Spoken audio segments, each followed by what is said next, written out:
ब्रह्म साधन साध्य नहीं है, क्योंकि साधन साध्य वस्तु अनित्य होती है। ब्रह्म तो नित्य प्राप्त है, इसलिए उसमें साधन की अपेक्षा नहीं है। परंतु जिस अविद्या के कारण नित्य प्राप्त ब्रह्म में अप्राप्ति का भ्रम हो रहा है, उस अविद्या की निवृत्ति के लिए अंतःकरण में जो योग्यता उत्पन्न करनी है, वृत्ति उत्पन्न करनी, उसके लिए क्या करना है? उसके लिए साधन अपेक्षित है थोड़ा। क्या? उपनिषद का नाम वेदांत है। भगवान शंकराचार्य ने 7 बातों का नाम वेदांतार्थ बताया है, वो बता देते हैं आपको। इसीलिए उपनिषद का नाम वेदांत है।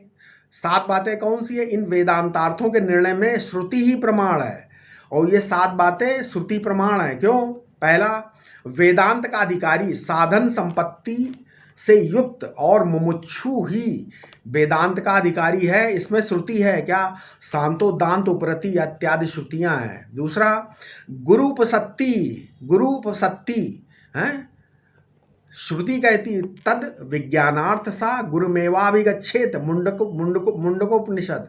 मतलब ये श्रुति ब्रह्म को जानने के लिए गुरु की शरण में जाने का आदेश देती है, निर्देश देती है। आपकी बुद्धि केवल विषय के ज्ञान में अपेक्षित है, परंतु बोधा की तलाश में बुद्धि ज्यादा दूर तक काम नहीं करती।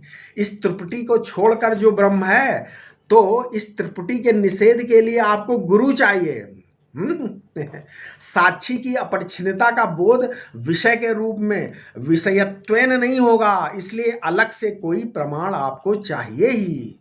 तीसरा, पदार्थ द्वय, जीव और ईश्वर, जीव पद वाच्यार्थ और ईश्वर पद वाच्यार्थ, व्यष्टि चैतन्य और समष्टि चैतन्य वाच्यार्थ निर्णय भी श्रुति के आधार पर ही होना चाहिए। और चौथा है तदैक्य, उपाधि से अलग करके उपहित के लक्ष्यार्थ में एकता, अल्प और महान से अलग करके ये ज्ञाप्ति मात्र है महावाक्य का, यही ज्ञाप्ति मात्र है, तो महावाक्य का अनुसंधान है। पांचवा है विरोध परिहार, श्रुतियों में जहाँ जहाँ जीव ईश्वर के भेद का कथन है, उनका महावाक्य श्रुतियों से जो विरोध दिखता है, उसका श्रुति युक्ति मनन और अनुभव के आधार पर परिहार करना पड़ेगा। छठा है साधन, ब्रह्म ज्ञान का साधन क्या है?